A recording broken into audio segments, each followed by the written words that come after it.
কাপের মধ্যে নিয়ে নেব সুজি।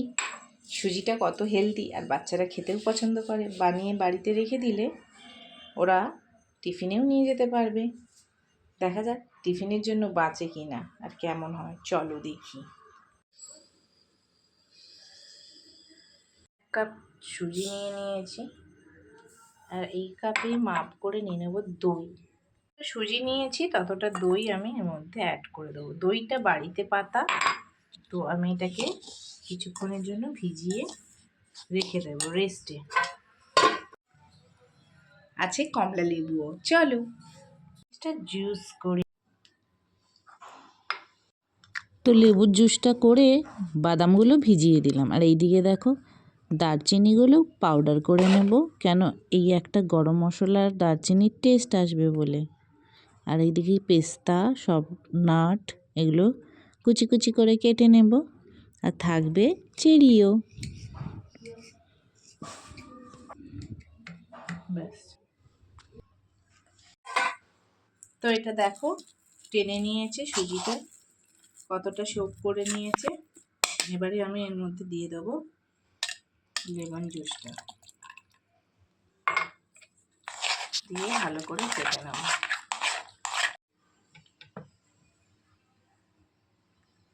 দিয়ে দেবো 1 চামচ তেল, বন্ধ করবো, সিনামন পাউডার দিয়ে এটাকে বেশ করে ফেটে নেব।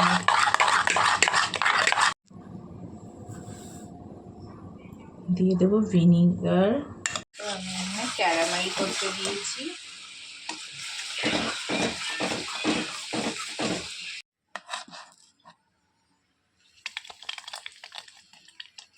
বন্ধ কর।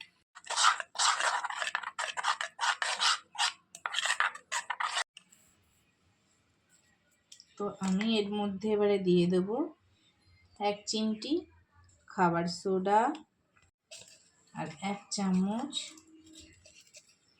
Baking powder. এটাকে অ্যাক্টিভেট করার জন্য দিয়ে দেবো লেবুর রস। যখন এটা অ্যাক্টিভেট হয়ে যাবে তখন এটাকে এর সাথে মিক্স করে নেব। মনে রাখবে এটা তাড়াতাড়ি করতে হবে, ঘনত্বটা এরকম হয়েছে।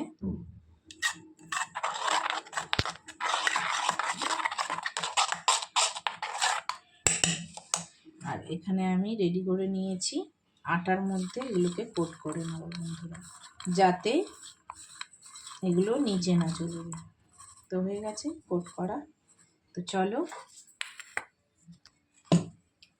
আমি এখানে মোল্ড রেডি করে নিয়ে, আমার কাছে বাটার পেপার ছিল না, তো আমার আমুলের বাটারের পেপার ছিল, এটা দিয়ে ভালো করে এটাকে ব্রাশ করে নিয়েছি, দেখতেই পাচ্ছ। তো এবারে আমি এখানে এইটা দিয়ে দেবো।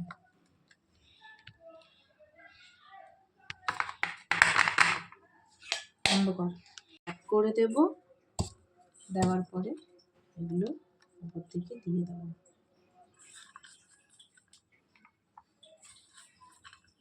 যাতে এগুলো নিচে না পড়ে যায়।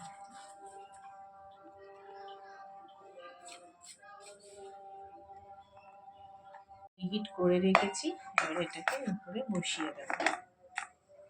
এটা এরকম হাঁড়ি চাপা দিয়ে রেখে দেবো। সাহায্যে চেক করে নেওয়া যাক,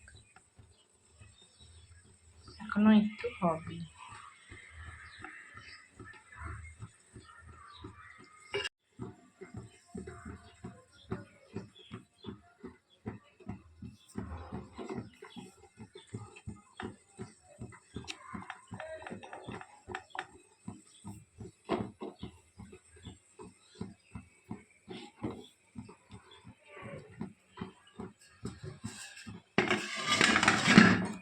তো চলো কেক নিয়ে চলে এসেছি। কেকটা কেমন হয়েছে অবশ্যই কমেন্ট করে জানিও। কেটে দেখি কতটা ফ্ল্যাটে, দেখো পুরোটা উঠে এসছে।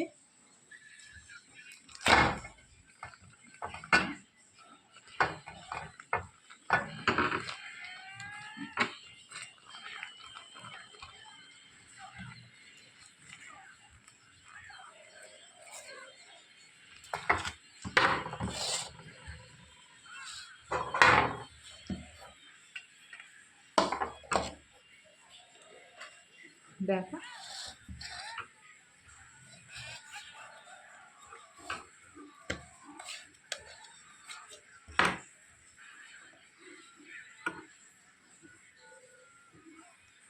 কতটা স্পঞ্জি হয়েছে আর কতটা সফট, চলো খেয়ে দেখো। অসাধারণ হয়েছে।